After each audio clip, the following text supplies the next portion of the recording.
Es que ve, ¿verdad? Que observa. Por ejemplo, cuando hay un accidente o cualquier otro problema, ¿verdad? Y piden un testigo, a ver, tráiganos un testigo, sus testigos, ¿verdad? ¿Sí? Pues son aquellas personas que van a dar testimonio, ¿verdad? De lo que vieron, de lo que observaron, ¿sí? ¿Qué vieron? ¿Qué notaron? ¿Cuáles son los detalles, ¿verdad? Que pudieron ver en ese accidente, en ese evento que sucedió, ¿sí? O sea, van a dar una descripción visual de lo que observaron, de lo que vieron, ¿verdad? A eso se refiere ser un testigo, de lo que vi, de lo que observé, ¿sí? No de lo que yo piense que cómo pasó, sino de lo que yo vi. O sea, un testigo tiene que ser objetivo, ¿sí? Objetivo quiere decir de lo que yo veo, ¿sí? Y no subjetivo. Subjetivo no sería, porque ya sería yo de lo que pienso, de lo que siento, y eso no es ser un testigo, ¿sí? Entonces, aquí se habla de Juan el Bautista, ¿sí? Juan el Bautista, ahora sí que para el Evangelio de Juan, ¿sí? Es un precursor, es un testigo de Jesucristo, ¿sí? De lo que él vio, de Jesús, de lo que él vio que hizo Jesús, o qué es Jesús, o quién es Jesús, ¿sí? Dice, aquí hay dos temas importantes en este pasaje que leímos. Está la importancia del testimonio de Juan, ¿sí? Dice, Jesús es el Cordero de Dios. En el verso 1:29 dice, el siguiente día vio Juan a Jesús. Fíjense, dice, vio, observó Juan a Jesús que venía a él, ¿sí? Que venía a él y dijo, he aquí el Cordero de Dios que quita el pecado del mundo, ¿sí? El Cordero, ¿sí? ¿Qué es un cordero? El cordero se utiliza como un simbolismo de, por ejemplo, cuando celebraron la Pascua el pueblo de Israel cuando iba a salir de Egipto, ¿se acuerdan? ¿Sí? En el libro de Éxodo, cuando iba a salir de Egipto, celebraron una Pascua, ¿sí? Y ahí sacrificaron un cordero de la Pascua, un cordero pascual, ¿sí? Como señal, ¿verdad? Y además pusieron sangre en las puertas de su casa, ¿verdad? Porque iba a venir la muerte de los primogénitos, ¿verdad? Porque Faraón había endurecido su corazón, había endurecido su pensamiento, no se abría al Dios Todopoderoso de Israel, ¿verdad? Sino que mantenía firme una decisión de que no los voy a dejar salir y no se van a ir por mi poder, ¿verdad? Decía Faraón, ¿verdad? Pero entonces iba a suceder eso, iba a ser la muerte de los primogénitos. Entonces la sangre de ese cordero se puso en cada puerta de cada israelita, ¿verdad? ¿Sí? Y el ángel de la muerte, dice la palabra del Señor, que pasó y no afectó, ¿verdad? Veía esa puerta marcada con sangre y se pasaba de largo y entraba donde no había esa marca, ¿verdad? Entonces, eso también significa ese simbolismo de el Cordero de Dios, ¿verdad? ¿Sí? Un cordero es un animalito, ¿verdad? Muy, muy sencillo, ¿verdad? Que cuando lo están sacrificando, no emite ni un quejido, ¿verdad? ¿Sí? ¿Sí? Sin embargo, a otros animales, ¿verdad? Como los cerdos, se desgarran, ¿verdad? De dolor, ¿verdad? Cuando los están sacrificando, ¿verdad? ¿Sí? Entonces, pero un cordero es un animalito muy dócil, muy obediente, ¿verdad? No sé si han cuidado ustedes borreguitos, corderitos. Eso les pegas por acá y agarran el caminito, ahí se van, ¿verdad? Los chivos todavía agarran y brincan para allá, son más desobedientes los chivos, pero los corderitos gasolina y ahí van. ¿Sí? Y dan lana, dan muchos productos, ¿verdad? Dan lana, dan carne, y con esa lana hacen abrigos, hacen cosas muy buenas, ¿verdad? Entonces, ese es un valor teológico que tiene el Cordero, ¿verdad? En el antiguo Israel también, ¿verdad? ¿Sí? Que se hace una relectura de ese acontecimiento del Cordero Pascual, ¿sí? En clave en Jesucristo, ¿verdad? ¿Sí? Se hace una analogía, ¿verdad? Con Jesucristo, ¿sí? Porque también iba a hacer su sacrificio, iba a ser así, ¿verdad? ¿Sí? Donde él se iba a entregar su vida, ¿verdad? Y sin emitir ninguna señal de que no, yo no, ¿verdad? Yo no voy a hacerlo, ¿por qué lo voy a hacer, ¿verdad? Por esos pecadores, ¿verdad? Pero sin embargo él lo hizo, dice, yo entrego mi vida, ¿verdad? A mí nadie me la quita, yo la entrego por mí mismo, dice, porque yo quiero, dice, por amor al hombre, ¿verdad? Por amor a la humanidad, ¿verdad? ¿Sí? Y todo ese amor, ¿verdad? De todo ese amor se habla en el Evangelio de Juan, ¿sí?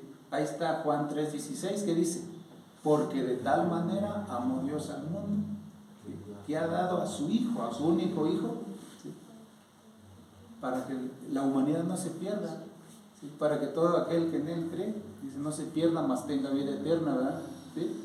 Entonces, ese es uno de los testimonios que estaba dando Juan el Bautista. Dice, he aquí el Cordero de Dios que quita el pecado del mundo. Dice, el otro punto dice, Jesús es el hombre y el Espíritu, ¿verdad? ¿Qué dice en 1.32? En 1.32 dice, también dio Juan testimonio, ¿verdad? ¿Sí? También dio Juan testimonio diciendo, vi al Espíritu que descendía del cielo como paloma y permaneció sobre él.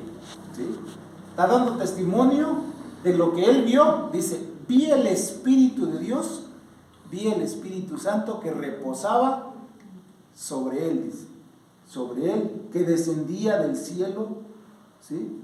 En forma de paloma. La paloma tiene un sentido teológico aquí también, ¿sí? En este pasaje, ¿verdad? ¿Sí? Se relaciona con el Espíritu Santo, ¿sí? O sea, lo relacionan con el Espíritu Santo, con el Espíritu de Dios, ¿sí? Y también la gente toma la paloma como un símbolo. Hoy en día, ¿cómo se toma la paloma? ¿Qué simboliza la paloma? La paloma simboliza la paz, ¿sí? ¿Sí? Cuando alguien quiere manifestar que hay paz, ¿verdad? Entre los políticos, entre los países, ¿verdad? Dice que sueltan palomas, ¿verdad? Y es un símbolo de paz, de que haya armonía, de que haya un acuerdo, ¿verdad? ¿Sí? Entre las dos partes, ¿verdad? Entre los países, ¿sí? Entonces, aquí Juan está dando testimonio de que él vio, ¿sí? Él vio que descendía sobre él, ¿sí? Y si ustedes se dan cuenta, en los tres evangelios sinópticos, Mateo, Marcos y Lucas, ¿sí? Ahí se da testimonio de que cuando es bautizado nuestro Señor Jesucristo, dice que desciende el Espíritu, ¿sí? Si ustedes leen a Marcos, ahí dice que desciende el Espíritu, ¿sí? En forma de paloma, ¿sí? Y además se escucha una voz confirmando ese evento, ¿verdad? ¿Sí? Dice, este es mi Hijo amado, dice, en quien me complazco, ¿sí? ¿Sí? Se escucha una voz del cielo, ¿verdad? ¿Sí? Entonces estas dos formas son testimonios, ¿verdad? ¿Sí? De quién era Jesús, de quién era Jesucristo, ¿verdad? ¿Sí? Y Juan aquí lo está afirmando, ¿verdad? ¿Sí? Por eso si ustedes ven en el primer capítulo del Evangelio de Juan, Juan no llega bautizando, ¿verdad? ¿Sí? No llega bautizando en el río Jordán a Jesús, sino aquí ya da un testimonio de lo que él ya hizo, ¿verdad? De lo que él vio, de lo que él observó de Jesús, ¿verdad? ¿Sí? Dice, Jesús es el que ha de bautizar con Espíritu Santo. En el 1.33 dice, y yo no le conocía, pero el que me envió a bautizar con agua, aquel me dijo, sobre quien veas descender el Espíritu y permanece sobre él, ese es el que bautiza con el Espíritu Santo. ¿Sí? Juan venía bautizando con agua. ¿Sí? Si ustedes leen, les digo, en los 3 evangelios sinópticos, ahí se dice que Juan venía bautizando con agua. ¿Para qué? Para arrepentimiento de los pecados, ¿verdad? ¿Sí? Pero aquí Jesús ya trae otra manera, otra forma, como más poderosa de bautizar. ¿Sí? Dice que viene bautizando en el Espíritu Santo, ¿verdad? ¿Sí? O sea, les viene ya dando el Espíritu Santo, o sea, algo más poderoso que un bautismo más poderoso que el que venía haciendo Juan. ¿Sí? ¿Sí? Aunque no se desacredita el bautismo de Juan, porque también tenía un propósito, tenía un sentido, ¿verdad? ¿Sí? El arrepentirse de los pecados. Pero aquí Jesús ya le da otro sentido más elevado, ¿verdad? De mucho más poder, ¿verdad? ¿Sí? Más poder, más sentido delante de Dios, ¿verdad? Porque ahora ya viene el Espíritu Santo, ¿verdad? Como testigo también. ¿Sí? Ya ven que en la carta a los Corintios dice que el Espíritu Santo es arras, es una garantía, ¿verdad? Es una garantía de que somos hijos de Dios, ¿sí? Y que nos garantiza la vida eterna, ¿verdad? ¿Sí? Entonces, ese es otro testimonio que da Juan el Bautista. Estamos hablando de Juan el Bautista en el Evangelio de Juan. ¿Sí? El otro punto es la proclamación de Jesús. Dice, Jesús es nombrado Hijo de Dios. ¿Sí? En el verso 18 dice, a Dios nadie le vio jamás. El unigénito Hijo que está en el seno del Padre, Él le ha dado a conocer. ¿Sí? ¿Quién conoce al Padre? El Hijo. ¿Sí?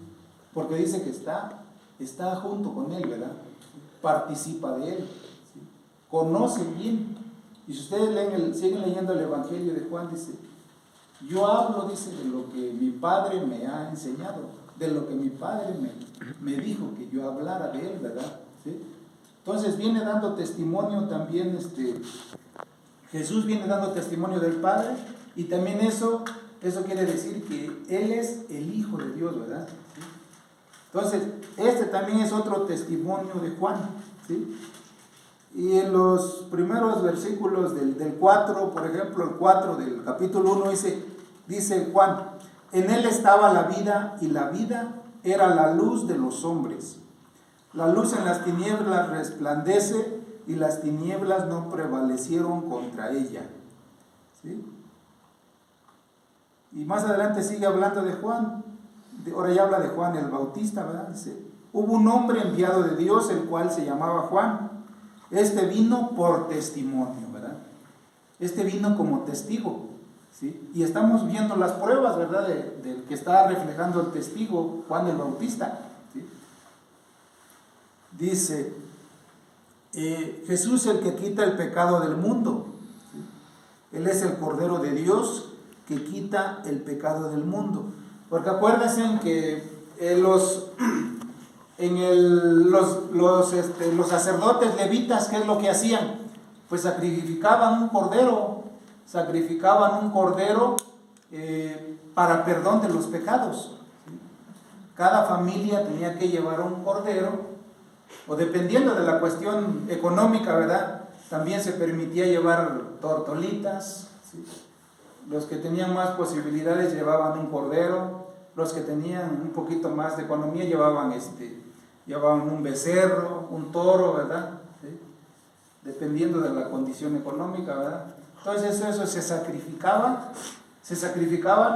y además convivía la familia allí, ¿verdad? Comiendo el producto de lo que llevaban, ¿verdad?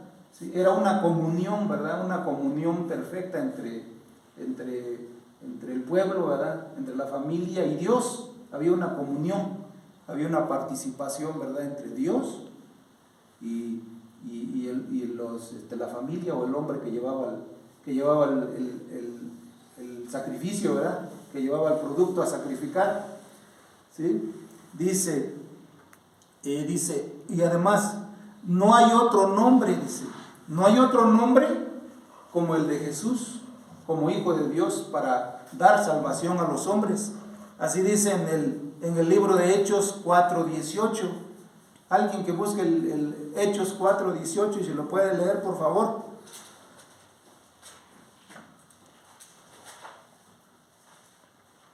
Hechos 4:18.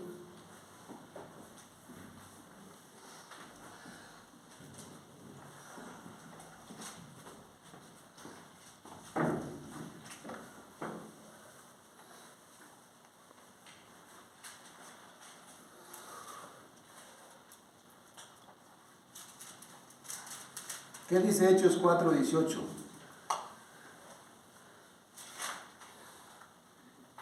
La palabra de Dios dice así: y llamándolos les intimaron que en ninguna manera hablasen ni enseñasen en el nombre de Jesús. Amén.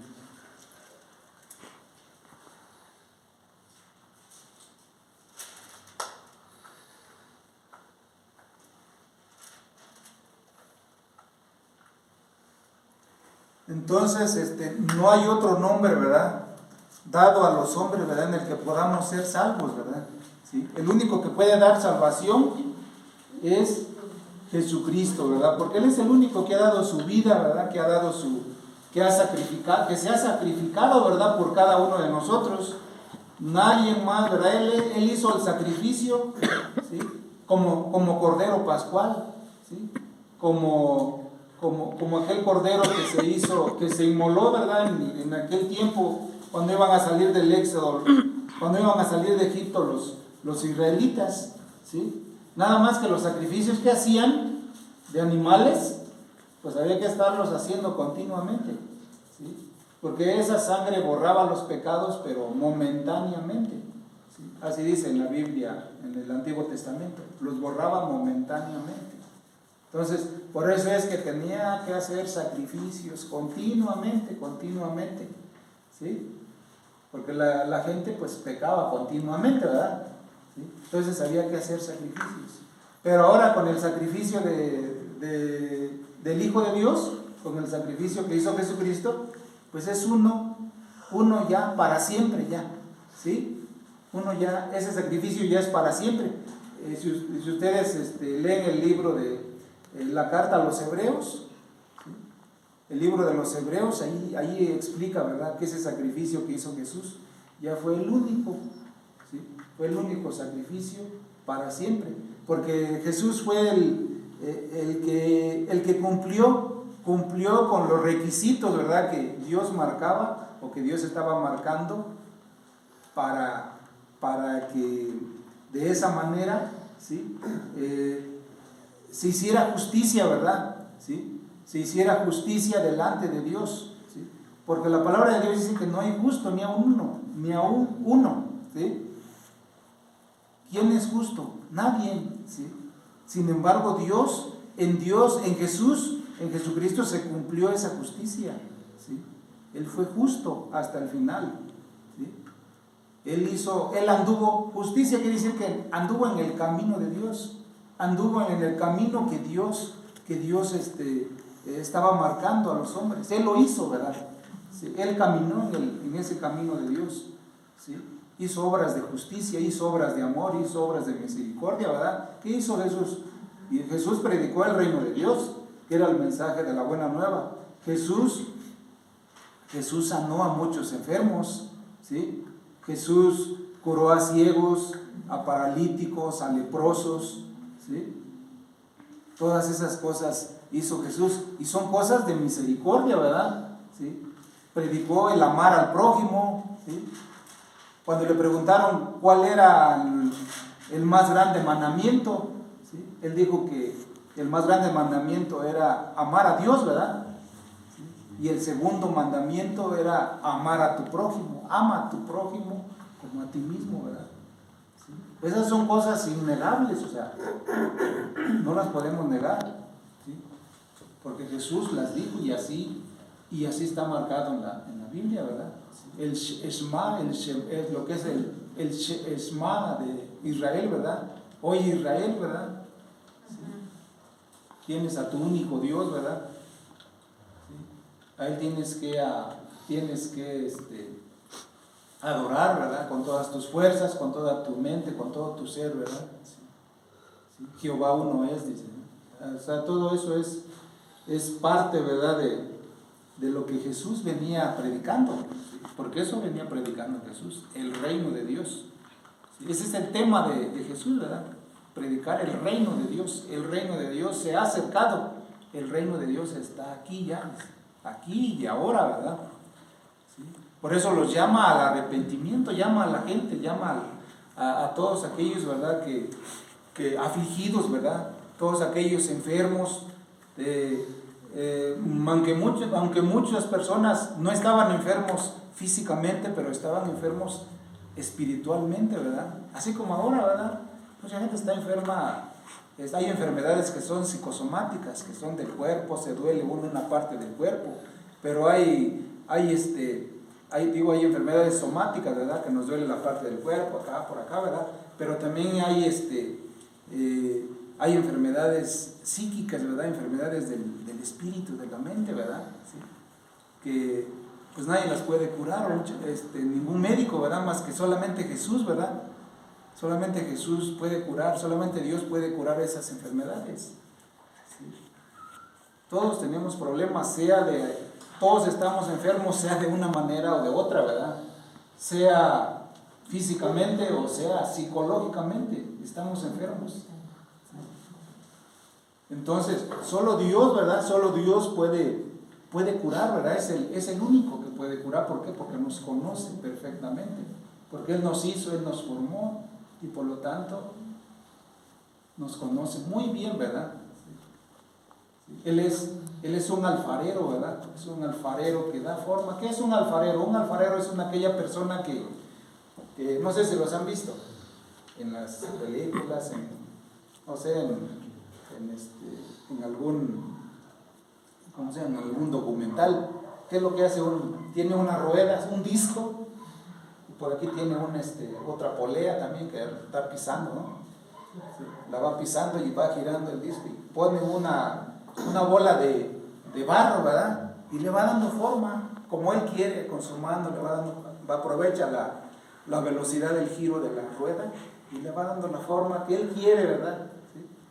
O si en algún momento no le gusta esa forma, pues la destruye y vuelve a hacer otra, ¿verdad? Pues así es Dios.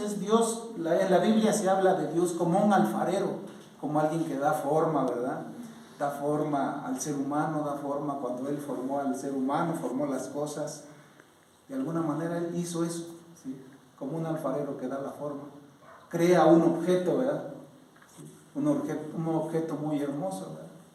Crea una olla, crea un frasco, un vaso, o sea, es maravilloso ver cómo un alfarero, no sé si lo llegan a ver, le da la forma así como él quiere y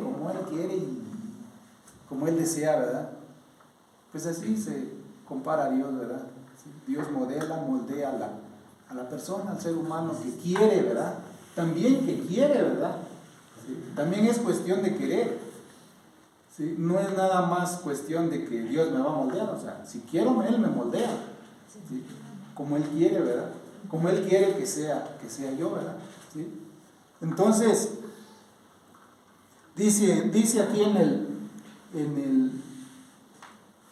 1:34, dice, y yo le vi, ¿sí? Y he dado testimonio de que este es el Hijo de Dios, ¿verdad? ¿Sí? Dice, yo le vi y he dado testimonio de que este es el Hijo de Dios, ¿sí? Así dice Juan el Bautista. Él lo vio, todas sus maravillas, reposó el Espíritu Santo en forma de paloma, ¿sí?